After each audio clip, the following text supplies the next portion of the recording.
You're from Rajasthan. I can do the interview in Marwadi as well, just saying. We focus too much on grades and marks and internals and all these things. I think there are also other things that matter.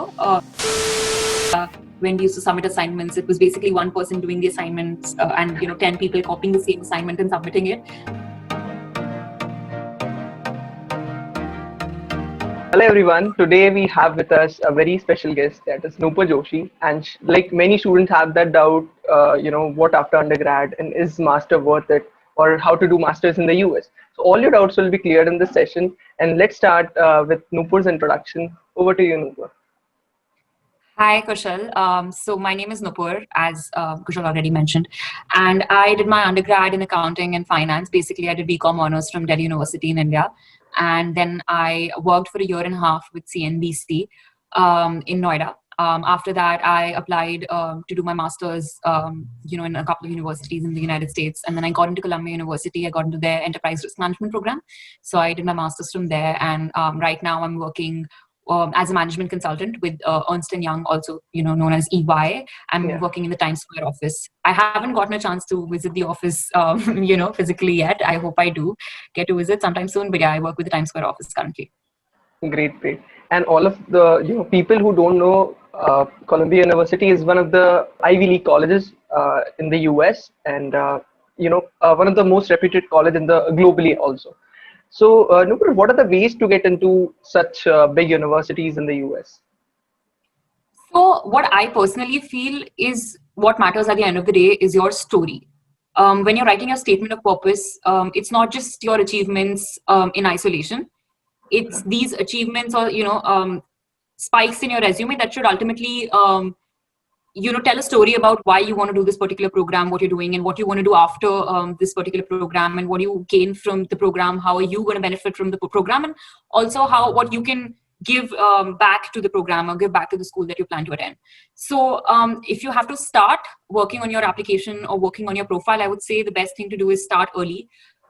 If you're very clear that, I want to do my master's from the United States, I would say start in the first year of undergrad itself.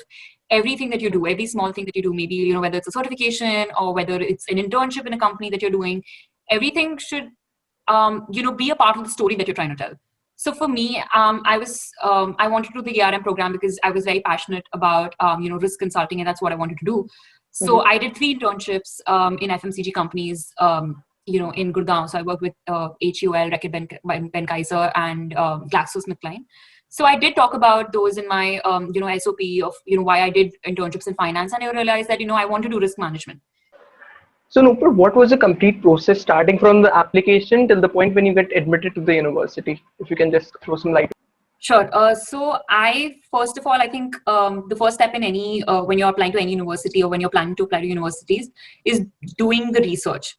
And what a lot of people get wrong is, just doing a Google search, because sometimes doing just that is not enough, or, just talking to people is not enough. There's a lot of misinformation on the internet that people should not depend on. So what I did was I also reached out to people on LinkedIn, alums on LinkedIn, people who were studying in universities in America.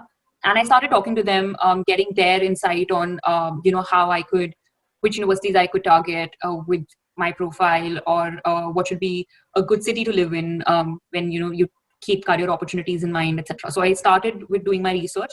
Then the second step was I narrowed down the universities and programs that I thought would be good to apply to. I took my GMAT, I took my GRE. I had to take both the exams because there were certain universities that were just accepting GMAT, and then there were other universities that were just accepting GRE. So I took my tests. I didn't have to take the TOEFL. It was not a requirement for the universities that I was planning to apply to. And then I did apply to these universities. That's a complete process in itself. I would say that it takes at least a month to get your statement of purpose in order, to get recommendations. I literally chased my professors and my boss for letters of recommendation. Got my letters of recommendation, got my statement of purpose in place, created a good resume that I thought would be a good fit for the universities that I was applying to.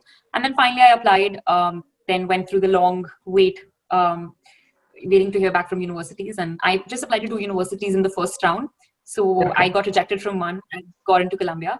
Then after that, you have to handle, once you get your letter of acceptance, then it was the whole process of dealing with visa and immigration and getting your I-20, etc. Yeah, so that was the entire process. You have given certain papers like GMAT or GRE, and so any resources, specific resources that you use for your preparation? So I practiced a lot of questions from online question banks. So I think for GMAT, I used the Veritas free question bank. Okay. I took the Manhattan practice tests. I obviously used the official guide. And for sentence correction, I used the Manhattan guide, if I'm not wrong. And just gave a lot of mocks. So for GMAT, I think the official mocks are pretty good, and all the Manhattan mocks, and I think a couple of Veritas mocks. For GRE, I use the Magoosh flashcards. Again, the official guides, and I think there's a specific verbal guide and a specific quant guide. And I think the Manhattan 5 LBS was very good for quant questions. So those are the resources that I used to prepare. Went through your profile, Nupur, and I found out that you did your undergrad in India from Delhi University, and it's a 3-year program. And I've also heard that getting a master's degree or doing a master's degree in the US require a 4-year undergraduate degree as well. So how you managed to get an admission, with a 3-year degree in your hand? Right. So that is also something that I heard from a lot of people, and that's why I was contemplating doing another master's in India before applying to universities abroad. But when again I did my research and I reached out to people and alums on LinkedIn, I realized that that requirement does not exist for a lot of universities. For example, Columbia doesn't have that requirement. My school specifically did not have that requirement. I have a lot of friends in other universities, say in MIT. If you're planning to do a master's in finance in MIT, again a 3-year degree is accepted. Obviously, there are other universities as well, like University of Buffalo, Brandeis University, University of Rochester, where a 3-year degree is accepted. So the key is to do your research, because I do believe that some universities do have the 4-year undergrad degree requirement, but then a lot of universities have also waived off this requirement. So that's colleges are pretty flexible with that. Got it. Okay, so many students have this question, like doing masters after some job experience or doing masters after, directly after your undergrad. So which one is better, and in which scenario getting an admission in any university in the US is easy? So I personally feel that that's a decision that you have to make as students, whether you want to get some work experience and then come here, or if you want to come directly here. Having some work experience definitely makes things easier in terms of, you do know how it feels like to work, and you have some experience, so it's easier to get interview calls. But then I also know people who did not have any work experience, came here directly after their undergrad and got jobs at great companies, got a lot of interviews. So I personally cannot recommend somebody to, hey, do this job and come after work experience or come before work experience, because I think everybody has a different take on it. Sure. I personally feel I should have directly come after undergrad, because my, the work that I did in India didn't really matter when I was applying for jobs here. Like, it didn't give me a big advantage in terms of, the position that I joined at. But then again, like, I did have something to talk about in my interviews. Yeah. So, it really depends. Okay. Every college, even in India, there is a kind of scholarship involved. If you are, applying to a university, if you got some good marks in the competitive exam, you have the, chance to get a scholarship on the tuition fee. So is there any kind of scholarship involved, and what is the criteria to get the scholarship? So the school that I went to and the program that I did was not very generous with scholarships. But I do believe that there are several Indian organizations, like I think Tata does offer certain scholarships and, interest-free loans that a lot of, my friends have used. And also I think SN Bose scholarship does exist. For these, you have to, you again have to do your research and apply in India, but I did not apply for any of these scholarships. I personally felt that there were a lot more people who would need those than I did. So I did not apply for these scholarships, so I'm not the best person to, talk about scholarships. Right now you're working at EY, and like you have experience in getting a job in the US. So according to you, getting a job in the US is difficult as compared to getting a job in India? And how is the scenario there? Kushal, I would say definitely it's much harder to get a job in the US than it is to get a job in India. In India, we definitely have campus placements.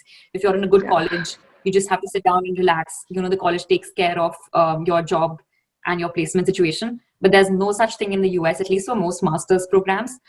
Even for my school, Columbia University, we did not have any campus placements. You're pretty much on your own when it comes for, to job hunting and networking. Of course, like schools do have career fairs where you have to go network and talk to representatives from different companies and executives from different companies.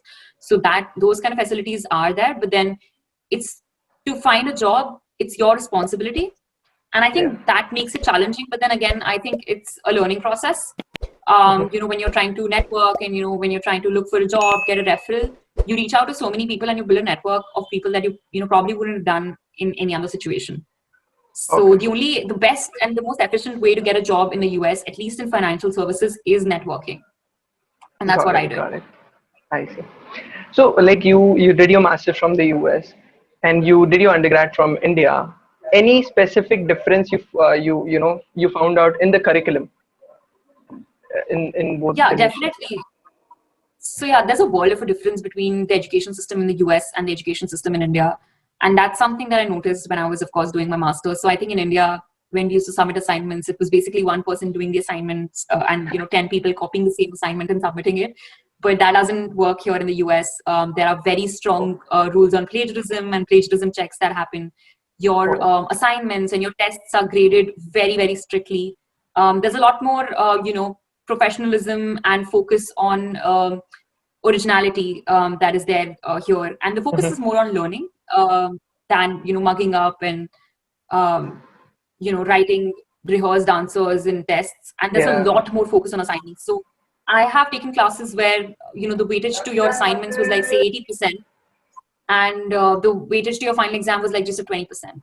So I think that is a major Oh, difference that is there between the curriculum in US and India. So it's very yeah. experience-based learning as opposed to cramming, Understood. what we have. Yeah, I mean, I have heard this thing from other people from the US as well, and it's sad, but it's true. Yeah. Yeah. Okay. Like the complete expense or the complete masters, how much it costs you? Because it will, give estimate to the aspiring students as well. How much masters from a big university cost to a student from India? So again, tuition fee depends on the university. I have friends who went to, a Stony Brook and just had to pay $40,000 to do their entire masters. Columbia is a very expensive university. So I Yes. think for just the tuition fees, I think around $80,000, and they keep increasing it every year. So that doesn't help either. But a lot of people talk about return on investment. So you also have to look at post-masters or post-MBA salaries, which are much better in the US than they are in India. So you do end up Sure. recovering your investment. Some people recover it within a year. Some people take like a year and a half, but it doesn't take too long to get your return on investment if you manage to land up, in a good job. True, true. And there is TA-ship involved as well, and you can do some other part-time jobs to manage your To cover the expenses, obviously. expenses. Yeah. Yeah, Definitely. Like I had an exactly. on-campus job that paid me around $1,400. So that covered my living expenses, my food, everything was taken care Yeah. of. So, you can find those opportunities. You can become a TA. Sometimes, Sure. you get research assistantship. So that takes care of your tuition. So there are multiple Okay. options available. Got it. Got it. So, lastly, Nupur, any advice you want to give to your juniors who aspire to study in the US or for undergrad as well as for masters? Yeah, definitely. Two things. These are the things that I also learned while I was studying here and then, later working here. Communication skills are extremely important in the US. So before you plan to come here, just make sure that you work on your communication skills. Your communication skills, both written and verbal, should be top notch. So because I get a lot of messages from students who reach out to me for advice, and I'm always happy to offer advice to students because I was also in that position a couple of years ago. But the way you're approaching someone for advice should be, in a certain format, I would say. So your communication skills matter a lot. So make sure you start working on them because we're not taught these things in school a lot of times. And secondly, know the Yes. importance of networking. A lot of times as Indians, and I was also in that position, so I'm speaking for myself, but we focus too much on grades and marks and internals and all these Yeah. things. I think there are also other things that matter. I think networking matters a lot. Building a network of people who will refer you, who will vouch for you, who will mentor you, who will support Yeah. you in your journey is extremely important. True. Talking to Very people true. who are in your industry, or reaching out to people who you don't know at all, that matters. So Yeah. those two things. I think working on your communication skills, and second thing is building your network. You should Got it. start doing that and start doing that as early as possible. So yeah. Great, great. I mean, even I learned a lot from the session, and there were a few doubts of mine as well, which are cleared by now. And I hope this session will help a lot of students who have a few doubts regarding doing masters in the US. If you like the video, do make sure to hit that like button, and do make sure to subscribe to the channel for such amazing content. If you want to contact or get in touch with Nupur, you can connect with her over LinkedIn. I've mentioned her LinkedIn ID in the description box. If you have any doubts for me, you can comment down below or ping me over LinkedIn or Instagram. Yeah, thank you so much, Kushal, for having me. Always happy to answer any questions that students might have about doing their masters in the US. I was in the same position a couple of years ago, so I totally understand the anxieties and fears about moving to another country to complete your education. So yeah.